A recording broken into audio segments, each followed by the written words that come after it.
Welcome to Donmar TV News Channel, mga nagbabagong balita sa buwan ng Agosto. At ito na namang si Maria Ressa, gumawa na naman to ng kanyang artikulo at parang pinalalabas niya na itong ospital sa Davao masyadong pribileyo. Kasi yung kritisismo, bakit daw maraming parang nauuna pang bayaran. Narinig natin si Secretary, si Yusek de la Vega, si Dr. Vega, nasabi niya, ang hindi nyo alam, yung SPMC, yung ospital sa Davao, ay napakalaki nun at hindi lamang pasyente na galing sa Davao ang kinikater nito, ang pinaglilingkuran nito, kundi buong Mindanao at lahat na klase ng sakit. Mula sa ordinaryong sakit, sa cancer, kung ano-ano pa, basta lahat ng klase ng sakit kasama na yung kanilang pagtugon sa COVID. Sapagkat napakalaki ito, biro nyo, 7-story medical arts building, may 5-story central ICU, merong 5-story children institute, merong 5-story kidney transplant, merong 4-story trauma complex, a 4-story institute for women's health and newborn, 4 na palapag ng orthopedic and rehab institute, 4 na palapag ng OPD building, 3 palapag ng Mindanao Heart Center, 3 palapag ng Cancer Institute with another story extension, 2-story isolation facility, and a 2-story Institute of Psychiatry and Behavioral Science and a 3-story main building. Alam po ninyo, kita nyo naman, ito talagang nilikha ito, binild ito, para naman yung mga taga Mindanao hindi natatakbo rito sa Maynila.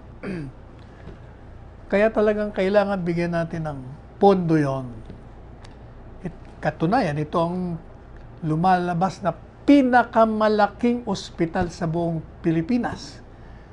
At ito ay otorisado na palawakin pa ang kakayahan nito up to 1,500 beds. O biro niyo, 1,500 beds. Kaya nung pinasa po yung RA 11326 nung nakaraang Abril, nung isang taon, ito'y nilampasan. Yung PGH, sa PGH po ay 1,334 beds lamang. Ito 1,500.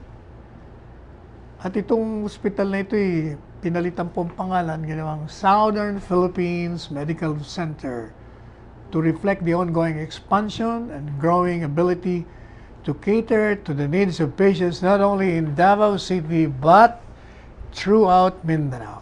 Kahapon po, gaya ng nabalita natin sa inyo, nagkaroon ng webinar. Ito po'y gathering ng mga abogado at mga estudyante, mga periodista, sponsored by Philippine Bar Association. 2 kaming principal speakers, may 3 reactor doon, mga hapon. Ang napansin lang natin, itong PBA, yung mga inimbitang reactors, puro Anti-Terrorism Act. Puro kontrang-kontra sila.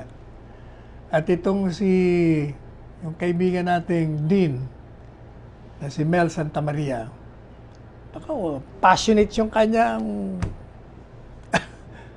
pagtatanggol doon sa posisyon nila. Sinasabi niya na ito raw ATA, ilang beses nakalagay doon yung suspicion. Suspecha lang pala. Ang problema kasi, kaibigan Mel, di ka kasi nakinig doon sa aking speech. Ang problema sa inyo, yung Section 29 na pinipilit nyo na nagbibigay ng authority sa mga pulis at mga militar na arestuhin ng isang pinaghihinalaang terorista. Mali. Hindi naman nagbibigay ng authority ang Anti-Terrorism Council. Kasi ang pinangangalandakan ninyo, yung nakalagay kasi doon na previously authorized by the ATC. Unang-una, yung Section 29, kaya na nga nang binabanggit natin kahapon, hindi naman yung pinag-uusapan doon yung pagbibigay ng authority sa isang military o pulis. Kundi pinag-uusapan doon, yung nahuli na, na-aresto na, pinag-uusapan kung pahahabain yung detention o yung pagkakulong. Kasi nga, kung i-release mo agad yun, kasi ngayon, ano ba ang ilan lamang ang period, hanggang 12 araw. Kung i-release mo yon, baka unang-una, pag nirelease mo yun, babalik na uli yun. Baka gumawa na naman ng terroristic act yun. Yun ang pinag-uusapan doon, yung pagtaas ng bilang ng period of detention. Now, yung pong sinasabing previous authorization, yun ay pinapatungkulan nun yung Section 16 saka 17. Ano ba yung Section 16 and 17? Sinasabi po kasi doon na upon authorization ng ATC, eto yon yung authorization doon sa pulis na sa kanyang akala meron siyang pinaghihinalaang terorista. Bibigyan siya ngayon ng authority para tumakbo sa Court of Appeals at hihingi ng permiso na manmanan, i-record lahat ng mga galaw nitong pinaghihinalaan. At pag nabigyan na ng permiso, siyempre gagawin na po niya yon. Mamanmanan niya na, i-record niya lahat, pati telepono, pipicture niya. O, di pag nagawa na po yon, anong ibig sabihin? O di meron ka ng ebidensya. Ano ang ibig sabihin pag may ebidensya ka na ito'y may kalokohan ginagawa? Meron na pong probable cause. Ano ba ang probable cause? Yung maaring ginawa mo ang krimen dahil merong mga nakitang ebidensya laban sa'yo. And sa ilalim po ng Rule 113 Section 5 ng Rules of Court, pag meron kang personal na knowledge, meron na nga siyang personal knowledge, siya na nga nagmamanman, nakuha niya ng ebidensya, pwede mo siyang arrestuin ng walang warrant na galing sa hukuman. Yun po yun. Yun ang tinutukoy ng Section 29.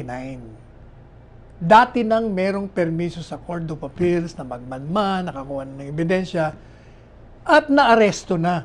Yun ngayon yung Section 29 sinasabi, yung period ng detention mo, gagawin na natin hanggang 24.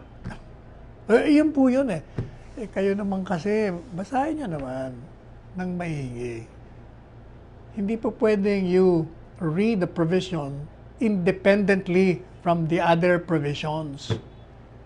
Yun na nga sinasabi, hindi ba? Under urban section yun. Section 49 ba yun? 50 something. Sabi doon, nothing in this act shall be construed to mean na binibigyan ng kapangyarihan itong ATC na mag-aresto.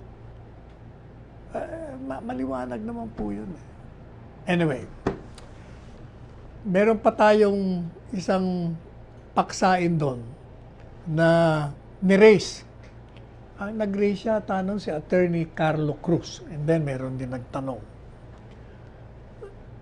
Dahil daw, yun daw mga sinabi ko, sangayon sa kanya, maganda raw yung for academic discussion. Tama naman daw lahat sinabi ko, pero academic discussion.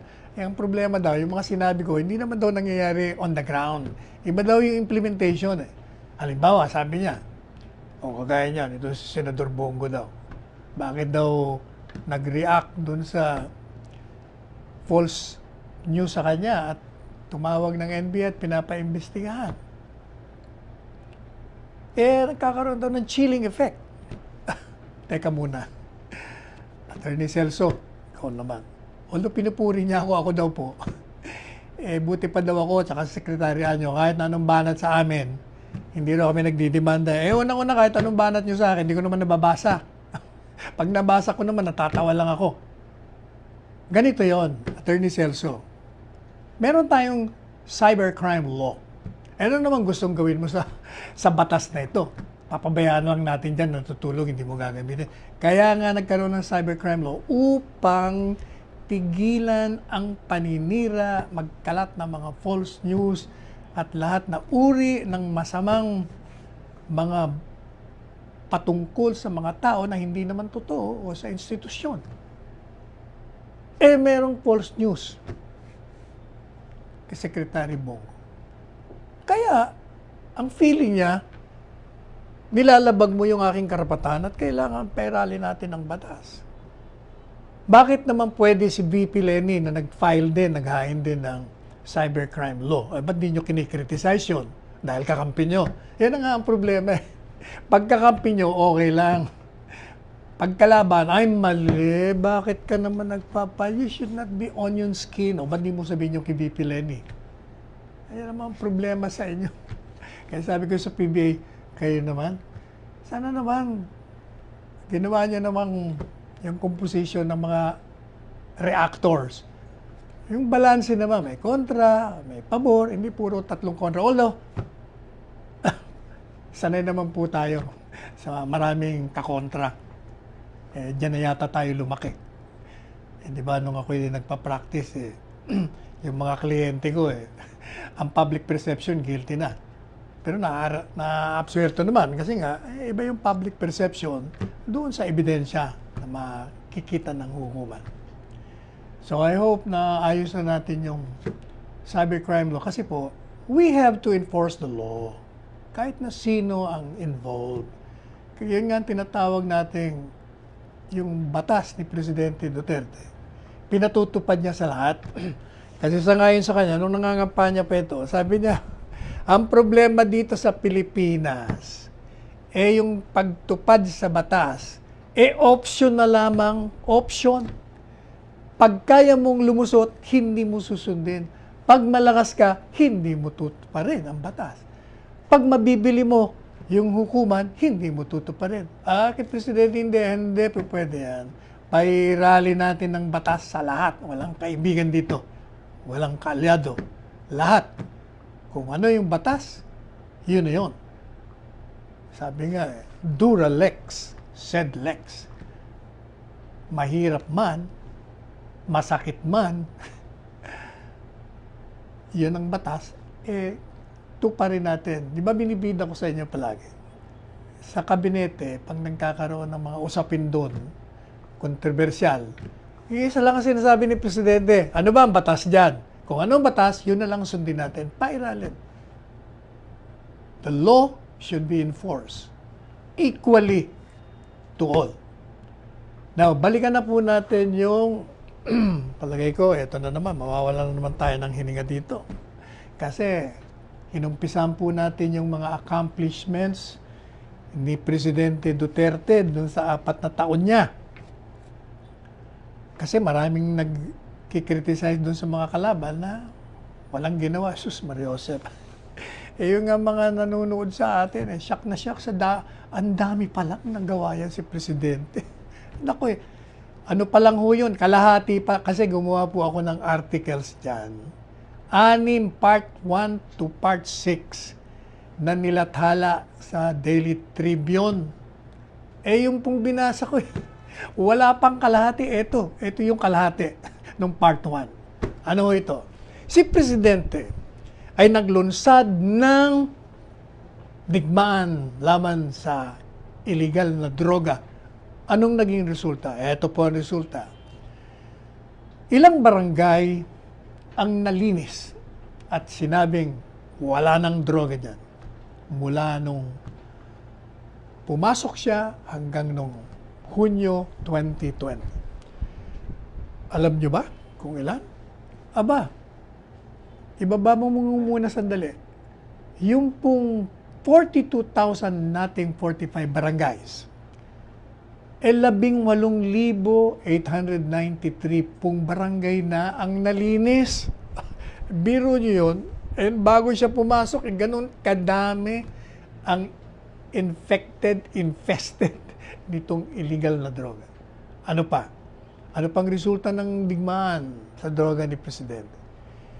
Yung pong mga makapangyarihan natin, mga pulis, mga law enforcement agencies, na aresto po nila ay 240 47,798 individuals na involved in illegal drugs during the said period. Ano, ilan po ang total? Total of 9,164 high-value targets ang naaresto as of March 2020. Mula po noong July 16, 2016 to 2020.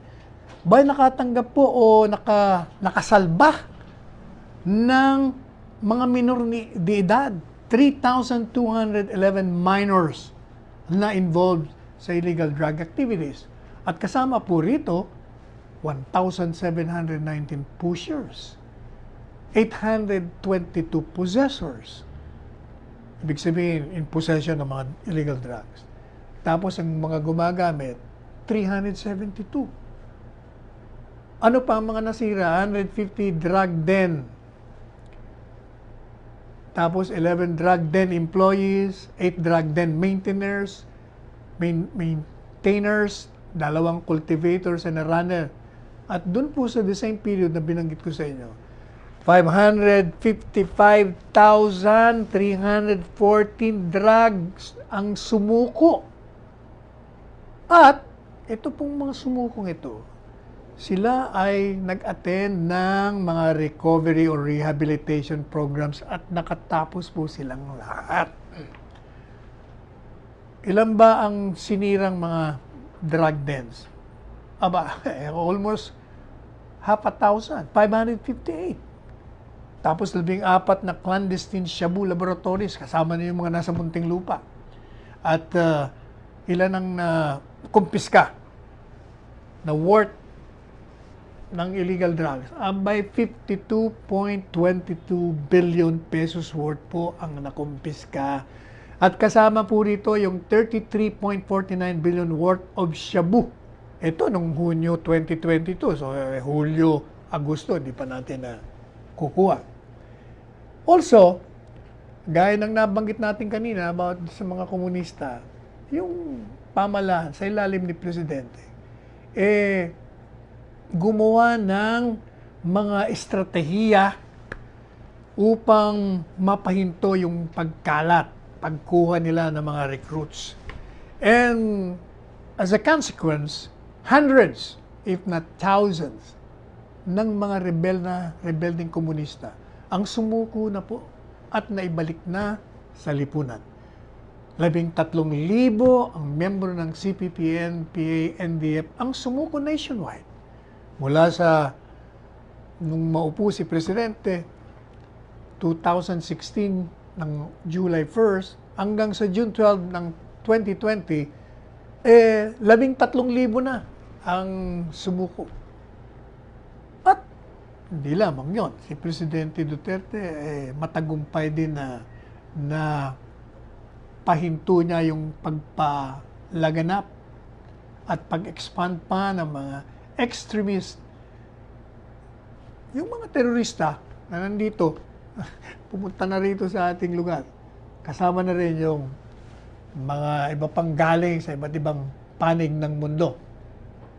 Yung pong sandatang lakas natin, sinustain din nila yung ating internal security operations na nagpahina sa lakas ng mga armadong grupo kagaya ng ito ngang komunistang grupo o communist terrorist group, itong Abu Sayyaf, itong Bangsamoro Islamic Freedom Fighters, ayun ding Dawla Islamiyah. Ano bang mga naging accomplishments nito? Aba, marami. Isa-isahin natin. 1, nalinis nito yung 13 out of 39 guerrilla fronts. At ito ay pinaka-mataas na bilang na nalinis sa guerrilla fronts natin itong nakaraang 10 taon. Ano pa?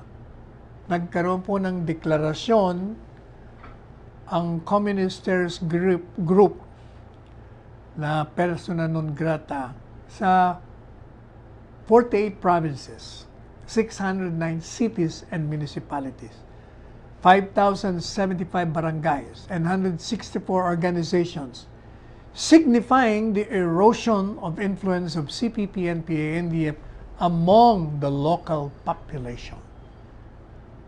Tapos, ano pa? Na-rescue po natin yung 1,777 civilian hostages.